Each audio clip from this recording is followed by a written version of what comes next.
Hello and नमस्ते। क्या आप जानते हैं हेल्थ से बड़ी कोई दौलत नहीं होती। मुझे ऐसा लगता है बीमारी से बचाव के लिए सबसे पहला कदम है जानकारी। इससे यह फायदा होगा, सही जानकारी न केवल हमें बीमारी से बचाती है बल्कि एक स्वस्थ और खुशहाल जीवन जीने के लिए भी मदद करती है। मेरा नाम है शालिनी राव। मैं डिजिटल बायोलॉजी शास्त्र की डिजिटल रचयिता हूँ। हमारा वीडियो आपको पसंद आए तो लाइक करें, शेयर करें एंड सब्सक्राइब करें। साथ ही बेल आइकन को प्रेस करना ना भूलें, जिससे कि आपको न्यू वीडियो की नोटिफिकेशन मिलती रहे। तो स्टार्ट करते हैं गाइस हम अपना टॉपिक। तो हमारा टॉपिक, जैसे कि आप सभी को पता है कि हमारा कौन सा टॉपिक चल रहा है, ह्यूमन हेल्थ एंड डिसीज। ठीक है, इसमें हमने बहुत तरीके की डिसीज को अब तक स्टडी कर लिया है कि किस तरह हमारी डिफरेंट डिफरेंट डिसीज होती है। ये आज हमारा कितना 7 पार्ट है। ठीक है, पिछले 6 पार्ट में हम डिसीज के बारे में ही किस तरह मतलब आपका पैथोजन अगेंस्ट आता है, किस तरह आपका कोई भी ह्यूमन बीइंग है जो हेल्दी पर्सन हम बोल सकते हैं, तो क्या बोल सकते हैं कि उसके जो 4 फैक्टर होते हैं जिसके बेस पे हम आइडेंटिफाई करते हैं कि पर्सन हेल्दी है। मतलब physical sense, psychological sense, emotional sense and आपका मेंटल सेंस। इसी के बेस पे हम बोलते हैं कि कोई भी पर्सन आपका हेल्दी है या नहीं हेल्दी। ऐसा नहीं है कि किसी को कोई डिसीज नहीं है तो वो हेल्दी है, या फिर किसी को थोड़ा बहुत डिसीज है और उसे हम अनहेल्दी में कह देंगे, नहीं, ऐसा नहीं है।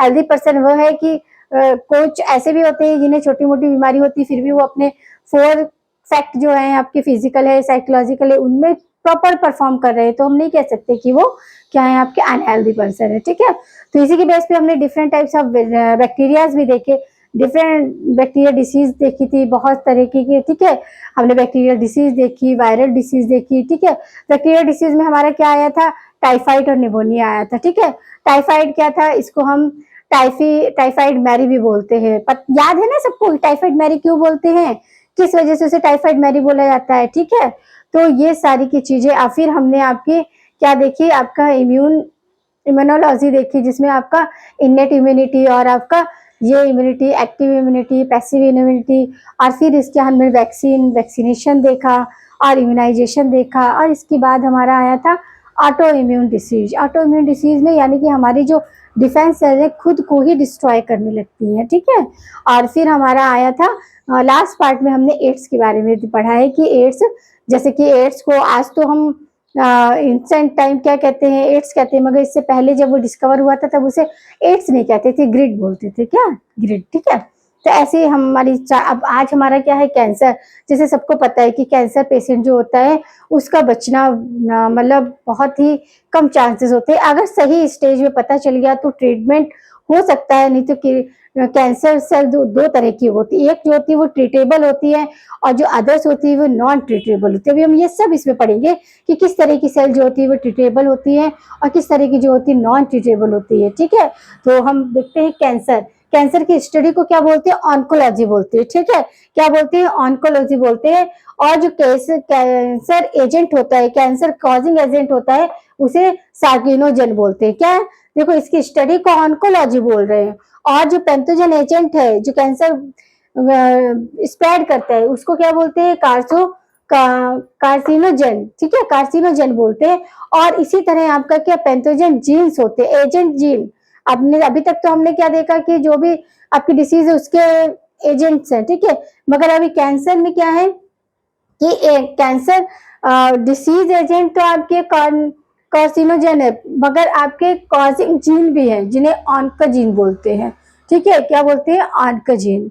ठीक है, ऑन्कोजीन बोलते हैं। अब जो कैंसरस सेल होती है वो देखो किस तरह बिहेव करती है, लॉस ऑफ कॉन्टेक्ट इनहिबिशन। अब कॉन्टेक्ट इनहिबिशन क्या होता है, और लॉस ऑफ एपोप्टोसिस। एपोप्टोसिस क्या होता है और आपका कॉन्टेक्ट इनहिबिशन क्या होता है, इसे पहले समझ लीजिए। देखिए, हम सबको पता है कि हमारा जो बॉडी है वो सेल से बना हुआ है। ठीक है, ग्रुप ऑफ सेल, तो क्या है वो टिश्यू जो है वो। ठीक है, तो आपका ये सेल इस तरह अरेंज है, सबको पता है ना, इस तरह अपनी सेल बनी हुई है। तो क्या ये एक सेल का पर्टिकुलर एरिया है कि ये सेल जो है वो इसी एरिया में अपना ग्रोथ करेगी, ये सब करेगी। ठीक है, और दूसरे के एरिया में जैसे ही उसकी ग्रोथ एंटर करती है वो बोलती है ये हमारा एरिया नहीं है, हम सेपरेट है अपने एरिया। तो ये क्या हो गया, ये तो आपका कॉन्टेक्ट इनहिबिशन हो गया कि मतलब ये वाली सेल जो है दूसरे सेल के एरिया में मतलब आपका इंटरफेयर नहीं करेगी। तो ये हो गया, ये हमारी सिंपल जो बॉडी सेल्स होती है वो इसको परफॉर्म करती है, यानी कि कॉन्टेक्ट इनहिबिशन को करती है। एक सेल है, यहाँ ग्रोथ हुआ, डेवलपमेंट हुआ और वो नॉन वायलेंस क्या होती है, डैमेज हो जाती है और न्यू सेल उसकी जगह रिप्लेस हो जाती है। ठीक है, मगर जो आपकी कैंसरस सेल होती है वो क्या करती है, ये यहाँ तक ग्रो कर रही है मगर ये क्या करती है, यहाँ से जो बॉडी सेल है उसको डैमेज कर देती है और खुद खुद मल्टीप्लाई करती रहती है, खुद डिवीजन करती रहती है। यानी कि ये क्या करती है, ये अपना एरिया स्पेसिफिक को वेरीफाई नहीं करती है, यानी कि ये अपने जो भी इनहिबिशन, कॉन्टेक्ट इनहिबिशन उसको फॉलो नहीं करती है। दूसरी जो सेल है या तो उसको वहां से रिप्लेस कर देंगी या फिर उसको भी कैंसर सेल में कन्वर्ट कर देती है, क्योंकि इनमें डिवीजन बहुत फास्ट होता है। ठीक है, बहुत फास्ट होता है। जो हमारी बॉडी सेल में डिवीजन की प्रोसीजर है, सेल डिवीजन है, ये सब एक स्लो प्रोसेस है। कैंसर सेल क्या होती है, वो बहुत ज्यादा लार्ज ऑफ मल्टीप्लिकेशन क्वालिटी, तो बहुत ज्यादा संख्या में वो क्या होती है, डिवाइड होती रहती है। तो a loss of apoptosis, apoptosis भी वही है कि मतलब सेल है, ग्रोथ करेगी, डेवलप करेगी और फिर नॉन वायलेंस क्या हो जाएगी, डैमेज हो जाएगी। मगर cancer cell damage, cancer cell बोलती है हमें मरना नहीं है, वो और फैलती रहती है और फैलती रहती है, मल्टीप्लाई करती रहती है, वो डैमेज नहीं होती है और वो क्या नॉन वायलेंस डेड भी नहीं होती है। ठीक है, तो यही दो क्वालिटी है जो कि कैंसर सेल को आपकी बॉडी सेल से डिफरेंट करती है। क्या, एक तो आपका कॉन्टेक्ट इनहिबिशन, ठीक है, कि मतलब ये अपना पर्टिकुलर एरिया फिक्स नहीं करती है, ये बाजू में जो सेल है उसको भी इन्फेक्ट कर देंगी या फिर उसको रिप्लेस कर देती है और अपनी ग्रोथ इतनी ज्यादा कर लेती है, डिवाइड कर कि कॉमन जो सेल होती है वो वहां से क्या हो जाती है, रिमूव हो जाती है। लॉस ऑफ एपोटोसिस, एपोटोसिस वही है कि सिंपल हमारा सेल ग्रोथ करती है, डेवलप होता है, सेल डिवीजन होता है और फिर क्या नॉन वायलेंस तरीके से वो क्या हो जाती है, डैमेज हो जाती है। मगर कैंसर सेल ऐसी नहीं होती है। अब टाइप ऑफ कैंसर, ठीक है, टाइप ऑफ कैंसर सेल्स कितनी तरीके की होती है। कार्सिनोनिमा, कार्सिनोनिमा क्या है, इस तरह की जो सेल्स होती है वो बीस्ट कैंसर को मॉडिफाइड करती है, स्किन कैंसर को करती है और किडनी कैंसर को। कौन सी, कार्सिनो, इस तरह की सेल्स। ठीक है, फिर है सार्कोमा, सार्कोमा जो सेल्स होती हैं वो बोन्स, कार्टिलेज एंड मसल्स के कैंसर को क्या करती है, इनको स्प्रेड करती है। ठीक है, देखो सारी सेल्स अलग अलग है, ऐसा नहीं कि हमें एक, जैसे फीवर है तो फीवर हमारी पूरी बॉडी का टेम्परेचर, ऐसा नहीं कि हमारे हाथ का टेम्परेचर तो हाई होगा मगर पैर का लेंथ देखेंगे तो वो डाउन होगा, ऐसा नहीं, पूरी बॉडी अगेंस्ट होता है फीवर का। मगर कैंसर सेल क्या होती है कि ये क्या पर्टिकुलर एरिया, ब्रेस्ट सेल है तो अभी ब्रेस्ट कैंसर है तो वो पर्टिकुलर ब्रेस्ट एरिया को ही कवर करेगा, क्यों, क्योंकि वहां पर ही कैंसरस सेल क्या हो रही है, ग्रोथ कर रही है, मल्टीप्लाइड हो रही है। तो ये टाइप ऑफ सेल में डिवाइड रहती है, जैसे कि आपका सार्सिनोमा, फिर आपका सार्कोमा, लिम्फोमा, लिम्फोमा क्या है, लिम्फोइड्स ऑर्गन जो हमारे होते हैं उनको इफेक्टिव करती है। ल्यूकोमिया, ल्यूकोमिया क्या है, ब्लड, ठीक है, ब्लड से रिलेटेड कैंसर को क्या करती है, ऑरिजिनेट करती है, यानी कि अनकंट्रोल ग्रोथ होती है इसमें। ल्यूकोकीमिया में क्या होता है, अनग्रोथ ग्रोथ होती है। तो क्या होता है, क्रोनिक माइसिलियम सिस ल्यूकोमा, ब्रैकेट लिम्फोनिम्स, ये डिफरेंट क्या होता है, डिवाइड होती जाती है, डिवाइड हो जाती है और इस तरह का। अब कॉजेज ऑफ कैंसर, कैंसर की कॉजेज क्या क्या है, तो फिजिकल, फिजिकल में क्या होता है आपका X rays, Y rays and ultraviolet rays, ये भी कैंसर के लिए रिस्पॉन्सिबल होती है। केमिकल में आपके क्या होता है, बेंजोपायरमीन एंड डाइऑक्सिन, ये जो होते हैं, ये जो आपके सब्सटेंस होते हैं, एलिमेंट होते हैं, वो आपके केमिकल कैंसर्स को क्या करते हैं, वेरीफाई करते हैं। फिर जीन, जैसे हमने बताया कि जीन एजेंट कौन है, ऑन्कोजीन्स है। ठीक है, तो ऑन्कोजीन्स, ठीक है, ऑन्कोजीन्स में भी आपके दो तरह के आके, एक ऑन्कोजीन आता है, एक ट्यूमर सप्रेसर जीन होता है जो ट्यूमर का फॉर्मेशन करता है। अभी हम देखेंगे क्योंकि कैंसर में जो ग्रोथ होती है सेल वो ट्यूमर का फॉर्म ले लेती है। ठीक है, तो ट्यूमर सप्रेशन जीन होता है। ऑन्कोजीन्स होता है, वो ऑन्कोजीन प्रोमोनिन होते हैं, क्या होते हैं, प्रोटोनिन होते हैं। जबकि आपका ट्यूमर सप्रेशन जीन जो होते हैं P53 एंड रूबी एंड रिवेडियम रेटिब्लास्टम, ये इनका, ये इन्फेक्ट करते हैं। ठीक है, फिर है बायोलॉजिकल, बायोलॉजिकल कैंसर, तो बायोलॉजिकल में तो जो हमारे इन्फेक्शन है उसी में आपका क्या होता है कि स्प्रेड हो जाते हैं और फिर वो आप अंदर क्या जाके आपका एपोटाइसिस को लॉस कर देते हैं और आपका क्या करते हैं इनिबिटर, ठीक है, जो आपका कॉन्टेक्ट इनिबिटर उसको भी लॉस करने लगते हैं। अब जो ट्यूमर हमने बोला, तो ट्यूमर आपके दो तरीके के होते हैं, बिगिन एंड आपका मेलिगेंट, ठीक है। बिगिन जो होता है वो क्या होता है, ट्रीटेबल होता है, यानी कि कैंसर की या ट्यूमर की वो कंडीशन जहां पर ट्रीटमेंट सक्सेस हो जाता है। तो ये कैसे होते हैं, नॉन कैंसरस सेल से फॉर्मेट होते हैं, लोकलाइज्ड, इनकी जो ग्रोथ होती है बहुत ही स्लो होती है, ठीक है, और ये ट्रीटेबल होते हैं, यानी कि इन्हें इजिली मेडिसिन से ट्रीट किया जा सकता है। जबकि मैलिगेंट जो होते हैं वो नॉन ट्रीटेबल होते हैं, ठीक है, और ये फास्ट ग्रो करते हैं, ठीक है। मतलब वैसे सिंपल जो डिवीजन होता है तो 1 सेल डिवाइड 2, 2, 2, 4, 4 तो 8, फिर 16, बट इसमें मल्टीप्लीकेशन होता है, यानी कि 2 सेल्स कब 20 या 40 में हो जाएंगी, माइन्यूट टाइम, क्योंकि फास्ट है।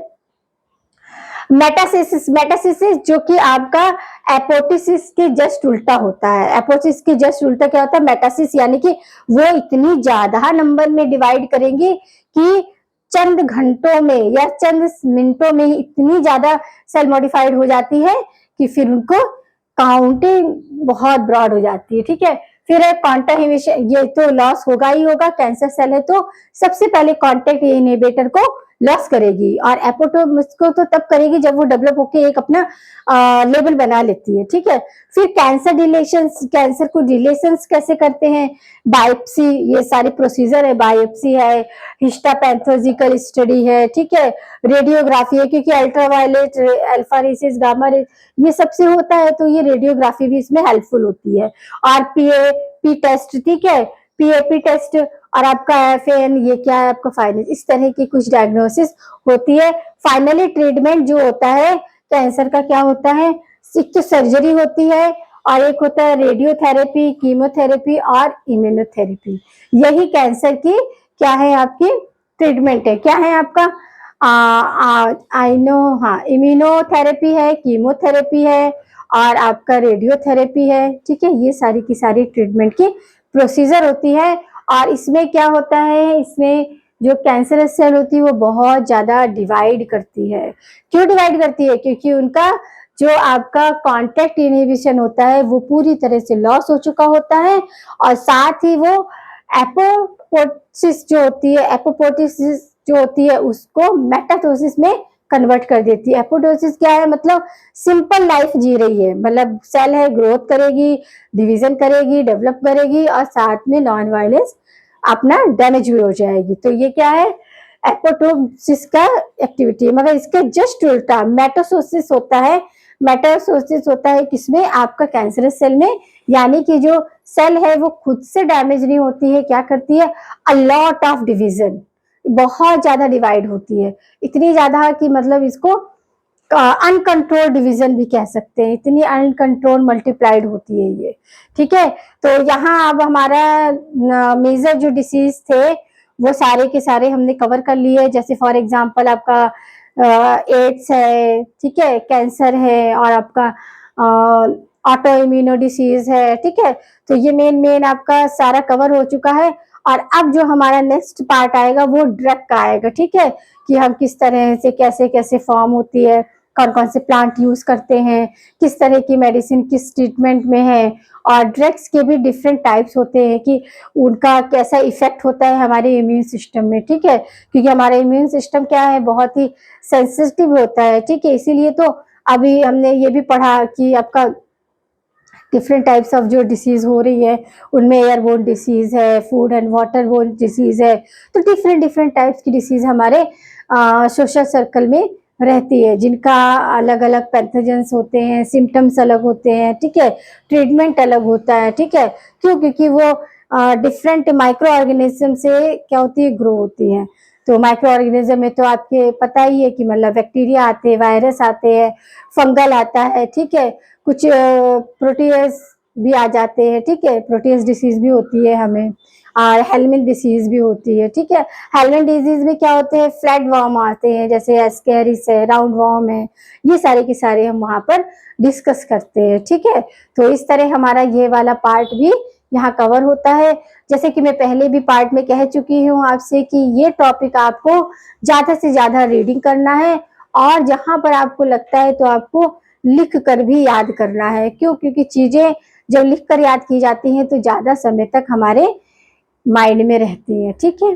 तो इसलिए आपको ये सारा करना है, और रिवीजन बहुत करना है, क्योंकि जितना ज़्यादा आप बार-बार पढ़ोगे, उतनी ज़्यादा चीज़ें आपके माइंड में क्या होती जाएँगी, स्टोर होती जाएँगी। और स्टोरेज के लिए क्या करना है, आपको बार-बार रिवीजन देना है, बार-बार रीडिंग करना है, बार-बार रिवाइज़ करना है, ठीक है? जितना ज़्यादा आप रीड करोगे, राइट करोगे, आपकी चीज़ें क्या होगी, कंसेप्ट क्लियर होती है। क्योंकि कुछ चीज़ें तो देखिए कंसेप्ट समझने वाली, मगर जो रटने वाला है, अब ये सब आपको रटने वाला है कि इसमें ये वाला सिम्पटम्स आता है, कीमोथेरेपी इसमें यूज़ होगा, तो आपको कीमोथेरेपी ही वहाँ पर लिखना है। वहाँ पर आप अगर रेडियोथेरेपी लिखोगे या फिर वहाँ पर आपने लिख दिया कि भाई ये वो सब कुछ नहीं चलेगा, हिस्टामाइन लिख दिया तो गलत हो जाएगा। तो इसके लिए आपको क्या करना है, कॉन्सेंट्रेट होके रीड करना है और चीज़ों को मेमोराइज़ करने की कोशिश करनी है, ठीक है?